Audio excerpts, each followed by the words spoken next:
আমি আমাদের গ্রামের একটা মহিলা মাদ্রাসায় পড়ছি। বহু পুরনো মাদ্রাসা এটা। সেখান থেকে দাখিল শেষ করে আলেমে অন্য জায়গায় ভর্তি হয়েছি। সৌভাগ্যক্রমে কয়েক মাস সেই মাদ্রাসার শিক্ষিকাও ছিলাম। ছাত্রী অবস্থায় বিগত 12 বছরে তেমন কিছু চোখে পড়েনি।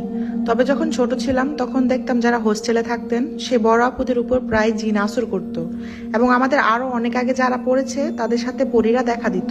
মাঝরাতে যখন তাহাজ্জুদের জন্য আপুরা উঠতেন তখনও পরীদের অভয়ের দেখা পেতেন। মাদ্রাসাটার পাশে একটা বড় বকুল, একটা জবা গাছ ও আশেপাশে অন্যান্য বড় বড় গাছপালা দিয়ে পরিপূর্ণ ছিল। সাথে রয়েছে ময়লার ড্রেন আর বিশাল এক পুকুর। পুকুরের চারপাশে বড় বড় পুরানো গাছ আর ঝোপঝাড়। এসব কারণে দিনের বেলাও বেশ ভয়ঙ্কর অনুভূতি হতো ওখানে। বলা বাহুল্য, 6 থেকে 7 বছর আগে মাদ্রাসার পাশের পুকুরটির পানিতে টইটুম্বুর ছিল। তবে শুনেছি পুকুরটা নাকি ভালো না। অবশ্যই এরপর ধীরে ধীরে শুকিয়ে এখন পুরাটাই শুকনো এবং পরিত্যক্ত হয়ে আছে। লোকমুখে শোনা যায় মাদ্রাসার ওই জবা গাছটার আশেপাশেও এসব অ্যাবনর্মাল জিনিস বেশ সমস্যা করত।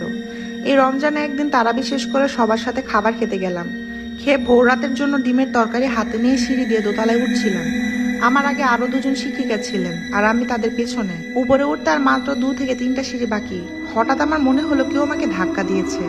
আমি পায়ে পায়ে হোঁচট খেলাম। এক হাতে শক্ত করে তরকারির বাটি, আরেক হাতে মোবাইল ধরে রেখেছিলাম। আর একটুর জন্য পড়তে গিয়েও পড়লাম না। অবশ্য দেয়ালের সাথে ঘষা লেগে হাতের বিভিন্ন জায়গায় বেশ ছিলে গিয়ে রক্ত ঝরল অনেকটা। ব্যাপারটা বেশ ভয় পেলেও এরপর আর তেমন কিছু হয়নি।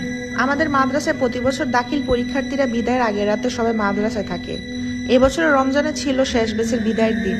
পরিকল্পনা করা হলো যেদিন রাতে ওরা থাকবে সেদিনের ইফতার মাদ্রাসার পক্ষ থেকে দিবে এবং রাতের খাবার পরীক্ষার্থীদের বাসা থেকে আসবে।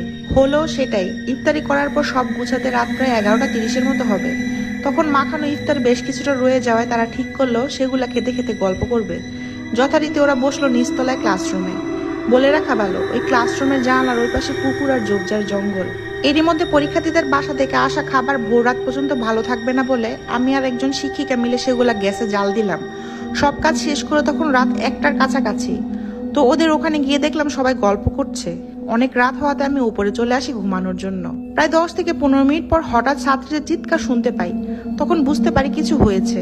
দোতলা থেকে নিচে আসার পর জানতে পারি ওদের গল্পের এক পর্যায়ে সিনহা নামের এক পরীক্ষার্থী হঠাৎ অনুভব করে তার শরীরে কিছু প্রবেশ করেছে, এবং পরে জানা যায় তাকে এক জিন অনেক আগে থেকে ডিস্টার্ব করত। ও সুযোগ পেয়ে তার শরীরে প্রবেশ করে। সারা রাত সূরা পরে ফু দিয়ে তেল মালিশ করা হয় তাকে। তবে জিন তার শরীর ছাড়ছিল না, উল্টো শরীরের ক্ষতি করে যাচ্ছিল। এর অবস্থা বেগতিক দেখে ফজরের আগে তেলাওয়াত বন্ধ করে দেওয়া হয় যাতে জিন আর ক্ষিপ্ত না হয়। এরপর কিছুক্ষণ স্বাভাবিক ছিল সে। তারপর প্রায় 10টার দিকে অনুষ্ঠানের জন্য 4তলার ভবনে গেলে সেখানে আরো কয়েকজন পরীক্ষার্থীর উপর আসর করে দুষ্ট জিনটা। সবার সমস্যা সলভ করা গেলেও সিনহাটা ছাড়ানো খুব কষ্টকর হয়ে গিয়েছিল। এরপর বহু চেষ্টায় 3 থেকে 4 দিন পর সিনহাকে সুস্থ করা হয়, কিন্তু ওই জিনের প্রভাব শরীরে রয়ে যায় এবং পরীক্ষা কেন্দ্র সমস্যা করে। এখন মেয়েটার বিয়ে হয়েছে কিছুদিন আগে। আমিও মাদ্রাসা থেকে চলে এসেছি, এখন ভালোই আছে। আরো কিছু ঘটনা আছে এই মাদ্রাসার, অন্য একদিন শেয়ার করবো ইনশাল্লাহ।